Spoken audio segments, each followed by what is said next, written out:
Parents, मैं प्रीति स्वागत करती हूँ आपके अपने चैनल पेरेंट्स हेल्प में। माय डियर पेरेंट्स, आप सभी को प्यार भरा नमस्कार, जय श्री कृष्णा, राधे राधे। डियर पेरेंट्स, आज के इस वीडियो में हम बात करने वाले हैं कि यदि अभी अभी आपके बच्चे ने आपके घर पर जन्म लिया है, न्यू बॉर्न बेबी है, और न्यू बॉर्न बेबी को यदि फीवर आ जाता है तो हमें ऐसी कंडीशन में क्या करना चाहिए। देखिए, हम बहुत ज़्यादा परेशान हो जाते हैं जब नवजात बच्चा होता है तो उसे फीवर आता है, तो हमारे घर में, हमारे सराउंडिंग में बहुत सारे लोग आपको ऐसे सजेस्ट करने वाले मिल जाएंगे जो कि आपको नए नए होम रेमेडीज या घरेलू नुस्खों के बारे में आपको बताएंगे कि आप ये ट्राई कर लो, ये ट्राई कर लो।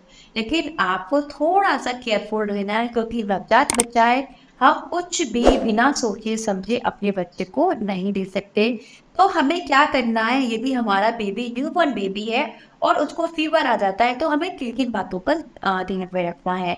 तो सबसे पहली बात आपको ये ध्यान में रखनी है कि आपके घर में यदि कोई भी एजेड पर्सन है या कोई भी रिलेटिव्स है या सराउंडिंग में कोई भी पर्सन है, आपको वो अगर घरेलू या होम रेमेडीज बता रहा है, बहुत छोटा बच्चा है आपका, तो उस पर आपको ये होम रेमेडीज वगैरह अप्लाई नहीं करनी है। कोशिश आपको यही करनी है कि आपकी नियरेस्ट कोई भी चाइल्ड के स्पेशलिस्ट होते हैं, चाइल्ड डॉक्टर होते हैं, सबसे पहले आपको उनको ही दिखाना है। यदि आपके नियरेस्ट कोई भी चाइल्ड स्पेशलिस्ट डॉक्टर है तो आप चेक कराइए, तो चाइल्ड डॉक्टर होते हैं, ठीक है। आपको ये ध्यान रखना है। तीसरा, यदि ऐसी सिचुएशन है कि आप नहीं जा पा रहे हैं डॉक्टर के पास, तब ऐसे कंडीशन में आपको क्या करना है वो मैं आपको बताती हूँ। सबसे पहले आपको क्या करना है कि यदि आपने अपने बच्चे को बहुत ज़्यादा कपड़े पहना रखे हैं, तो प्लीज़ आप उन कपड़ों को थोड़ा हल्का करिए।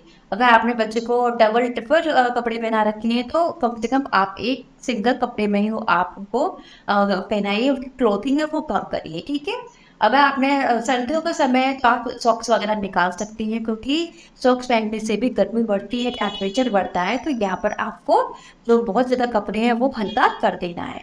अगर जो खिड़कियाँ हैं, दूसरा आपको ध्यान रखना है कि रूम की जो खिड़कियाँ हैं, विंडो अगर बंद है तो वो थोड़ा खोल दें, जिससे कि फ्रेश एयर बच्चे को मिल सके। बहुत ज़्यादा सफोकेटेड रूम नहीं होना चाहिए, जो बच्चे को ताज़ा फ्रेश हवा लगनी चाहिए, तो ये ध्यान रखना है।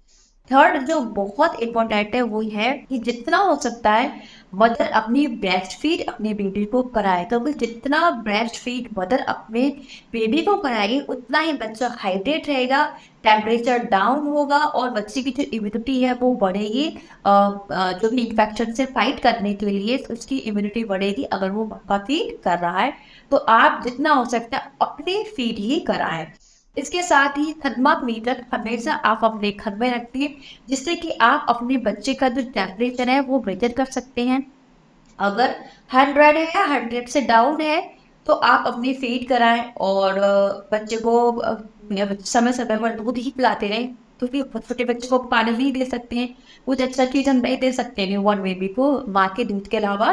तो आप समय समय पर दूध ही पिलाते रहें, जिससे कि बच्चे की बॉडी हाइड्रेट रहे और इम्यूनिटी उसकी स्ट्रॉन्ग बने, ठीक है। थर्मामीटर जरूर अपने घर में रखें उसको मेजर करने के लिए कि बच्चे का टेम्परेचर कितना है, ठीक है। ये बात भी आपको ध्यान में रखनी है। इसके साथ ही आपको क्या करना है कि हम अपने बच्चे को दवाई दे सकते हैं, नहीं दवाई दे सकते हैं। देखिए, छोटा बच्चा है, न्यूबॉर्न बेबी, आपको नहीं मालूम कि उसको कितनी दवाई देनी है, क्योंकि छोटे बच्चों को जो बच्चे होते हैं उनको उनकी वेट के अकॉर्डिंग, उनके वजन के अकॉर्डिंग दवाई दी जाती है। पैरासिटामोल और जो सस्पेंशन है वो बच्चे को दिया जाता है। तो बिना डॉक्टर के कंसल्ट किए आपको अपने बच्चे को दवाई बिल्कुल भी नहीं देनी है कि आप अंदाजे से अपने बच्चे को दवाई दे दें। आप वेट करिए, आप अपने बच्चे का टेम्परेचर कम कर सकते हैं, बच्चे की ग्रोथिंग को कम करके बच्चे को हल्का जो जो पानी होता है फ्रेश वाटर लें, या हल्का उसे गुनगुना करके ठंडा करिए। उस पानी से बच्चे को आप पोंछ सकते हैं, उसका माथा पोंछ सकते हैं, उसके गाल और उसके जो हाथ की हथेलियाँ हैं, उसके जो पैर के तलवे हैं, पीठ है, पेट है, ये आप हल्के गुनगुना पानी को ठंडा कर लिया। उस पानी में सूती कपड़ा लें, साफ सूती कपड़ा लें, और उससे आप अपने बच्चे को हल्का हल्का पोंछ सकती हैं। तो उससे जो उसका जो टेम्परेचर जो हाई हो रखा है, बढ़ रहा है, वो कम हो जाएगा, ठीक है। तो उससे आपके बच्चे का फीवर कम हो सकता है। फिर उसके बाद आप अपने बच्चे को डॉक्टर को दिखा सकती हैं। तो अगर आपके बच्चे को फर्स्ट टाइम अगर फीवर आता है, आपको समझ में नहीं आ रहा कि क्या करना है क्या नहीं करना, तो आपको ये जो मैंने ये बातें बताई हैं वो आपको फॉलो कर लेनी है, उससे आपको बहुत फ़ायदा मिलेगा। इन केस आपकी ब्रेस्ट फीड बहुत कम आ रही है, अगर ना के बराबर आ रही है, आप अपने बेबी को ब्रेस्ट फीड नहीं करा पा रहे हैं, तो आप अपने बच्चे को फॉर्मूला मिल्क दे सकते हैं। ठीक है, ऑप्शनल फॉर्मूला मिल्क अच्छा होता है, उसमें सारे न्यूट्रिएंट्स पाए जाते हैं, तो आप अपने बच्चे को फॉर्मूला मिल्क दे सकते हैं। ठीक है, तो इस तरीके से आप अपने बच्चे को फीवर कम कर सकते हैं। बच्चे की सराउंडिंग है वो नीट एंड क्लीन रखें, टेम्परेचर मेंटेन करके रखें, बहुत ज़्यादा गर्म नहीं होना चाहिए। तो इस तरीके से आप अपने बच्चे को फर्स्ट टाइम जब फीवर आता है तो उससे आप क्योर कर सकती है। उसके बाद आप अपने बच्चे को डॉक्टर के पास दिखा सकती हैं कि उसे कितने अमाउंट में कितने उसको डोज देने हैं, कितनी मात्रा में उसको डोज देनी है। ठीक है, तो इस तरीके से पेरेंट्स आप स्टार्टिंग में अपने बच्चे को घर पर ही क्योर कर सकती है।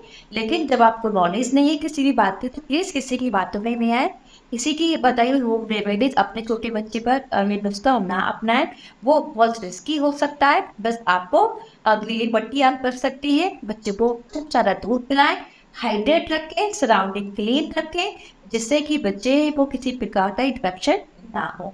तो डियर पेरेंट्स, इस तरीके से आप अपने न्यूबॉर्न बेबी को फीवर में हेल्दी रख सकते हैं, उसको आप स्वस्थ रख सकती हैं। तो दी हुई जानकारी पेरेंट्स आपको कैसी लगी? यदि आपको दी जानकारी अच्छी लगी तो प्लीज़ इस वीडियो को शेयर जरूर करें। मैं इसी तरह से इंफॉर्मेटिव वीडियोस आपके लिए लेकर आती रहूँगी। फिर नेक्स्ट वीडियो में मिलती हूँ नेक्स्ट टॉपिक के साथ, तब तक के लिए नमस्कार।